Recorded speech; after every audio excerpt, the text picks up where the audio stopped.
welcome to Crossview Radio, weekly podcast for Wayne County. I'm John Marino, pastor of Crossview Church in Orrville. We exist to glorify God by exalting Christ and magnifying the gospel for the joy of all nations. Well, today we are continuing our brief survey of theology, and today's topic is on a theology of mankind, aka anthropology. And I want to do this in two podcasts. And what I want to do today is to simply look at the implications of rejecting a biblical view of man. Next week, Lord willing, we will look at the biblical data on this. But I simply want to make the observation that your view of mankind has massive implications for how you understand the most basic problems and solutions we face. In other words, where do our problems come from? How do we address them? A few years ago, you might recall that there was the Aurora, Colorado movie theater shooting.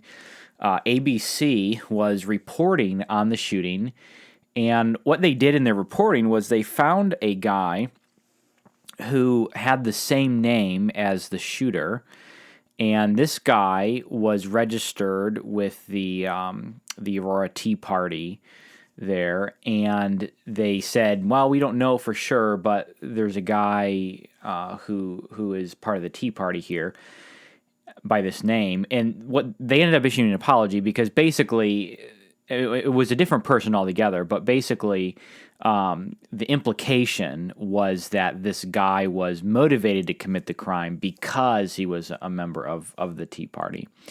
One of the frustrations that we face today is our culture's insatiable desire to place the blame for these kinds of events on one's political opponents. The reality is that people from every political affiliation commit crimes, and it doesn't matter what the group is. People in every group are committing crimes. People from every ethnicity do bad things. People from both genders do bad things. People from all religions do bad things. We discover that Christians and atheists alike can be lousy people. And even if crime is more concentrated among certain groups, it becomes very difficult to argue causation instead of merely correlation. In fact, if we're not careful, we can commit the false cause fallacy. This is a fallacious line of reasoning where we say that event A caused event B just because they go together or just because one came after the other. So an example of this false cause fallacy would be where if a child looked at a windmill and made the observation that the windmill only spins when it's windy, and the child would be committing the false cause fallacy if he believed that the windmills caused the wind. In reality, it's the other way around. B.F. Skinner, a psychologist, did an experiment on pigeons, and he found that if he gave pigeons food at short intervals, they would start to exhibit strange behaviors. So he had this every couple minutes or so, or whatever it was, food would come in this tray for these pigeons, and he noticed that the pigeons started to move or to act in predictable ways because the pigeons started to become superstitious. They believed that their actions were causing the food to come. The pigeon may have bobbed its head back and forth, at the same time, coincidentally, that the food came, and so now it thinks every time it bobs its head back and forth, the food comes.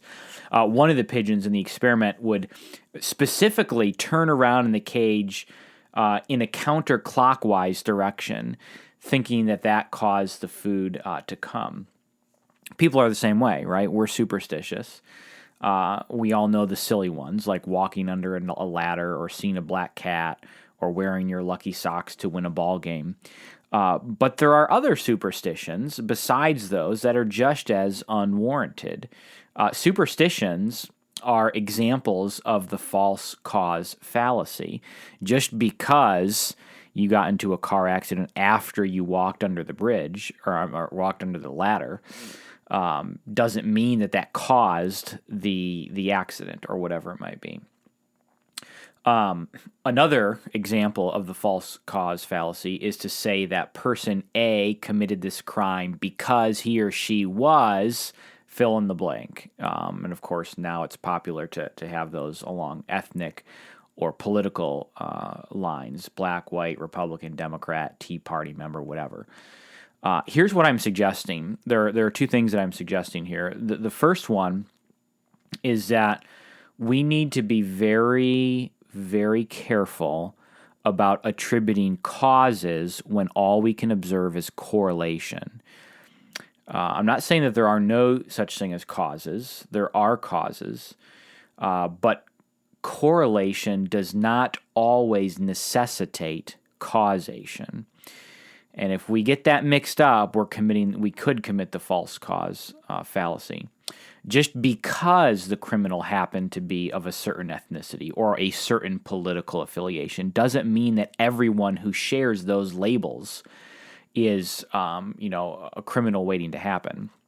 So that's the first observation. Be cautious and don't fall into the trap of trying to immediately, after all of these kinds of events or crimes or whatever, immediately trying to label that criminal as your political opponent or whatever it might be.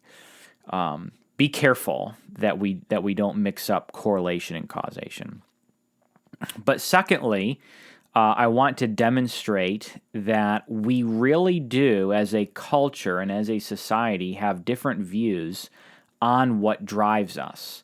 The world offers to us different anthropologies, different views of man, and of course this is what the topic is today, the view of man.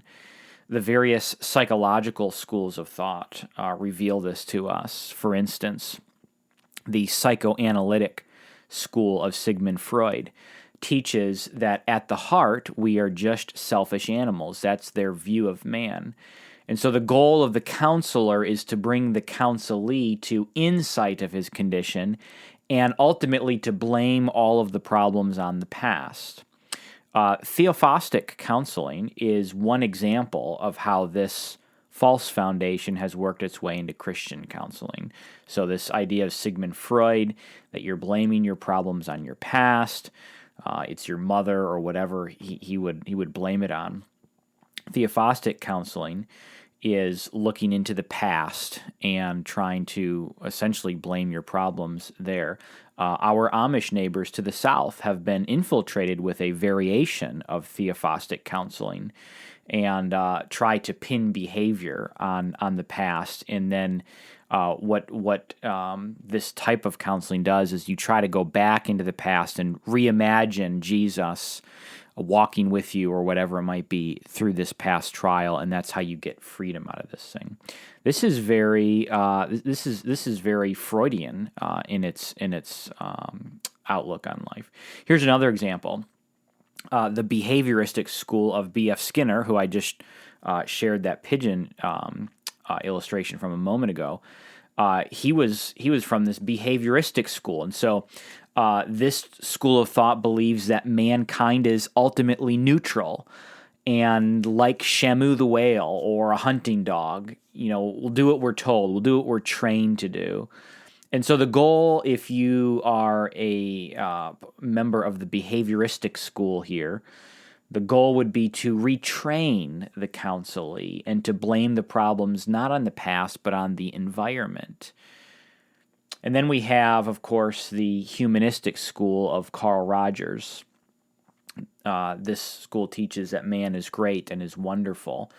And so the goal is to stimulate self-love instead of overcoming problems, to feel good about them. So psychologists within this school of thought don't give advice. They mirror back a counselee's words to them.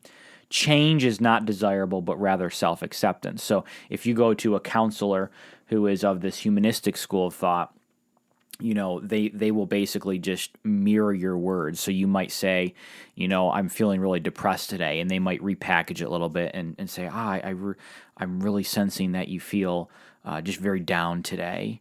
Yeah, I do. And going back and forth with this kind of just repackaging your words and saying the same thing back with the goal of self-acceptance and no need of change and certainly no need of biblical repentance. Let me give you an example of this last one, this humanistic thought.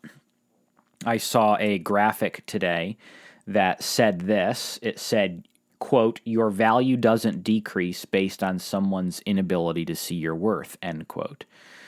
This kind of thing, gets us all emotional, right? And it gets us all, yeah, that's right. They just don't see my worth. Makes us feel all the feels, right? Yeah, I have worth. I don't need to change one bit to please you. If you disagree with me, then you're the problem. You just don't see my worth. Here's another one I saw. It said this, quote, "Be you, do you, for you," end quote. Be you, do you, for you. Imagine Adolf Hitler having that quote on a rustic pallet sign hanging in his home. That would be pretty awkward. The problem with this kind of philosophy is, what we're seeing here in these kinds of graphics and statements is just the tip of the iceberg. At its core, these kinds of statements stem from a humanistic philosophy that really has infiltrated the church. Just me borrowing from one source, kind of summing up this humanistic philosophy. The humanistic psychologist sees man as wonderful and special instead of a fallen image bearer, like the Bible teaches us. He sees the problem as not sin, but unmet needs. He sees the counselee not as a wandering sinner, but as a wilted flower. He sees the counselor as a friendly gardener talking to plants instead of as a discipler. He sees the purpose as self-love instead of glorifying God. He sees the end result as feeling good about your sin instead of repentant Christ-likeness. You can't be a pick-and-choose psychologist. If you want all of the self-love mantra of the world, you're going to have to take along everything that produces it. You can't separate self-love teaching from the values that shaped it. Choose you this day whom you will serve. Is it going to be the God of the Bible, or is it going to be the feel-good humanists of the world? Thanks for listening to Crossview Radio. I'm John Marino, pastor of Crossview Church in Orville. We meet Sundays at 10 a.m. at the Orville YMCA. To find out more about Crossview Church, visit us online at crossvieworville.com.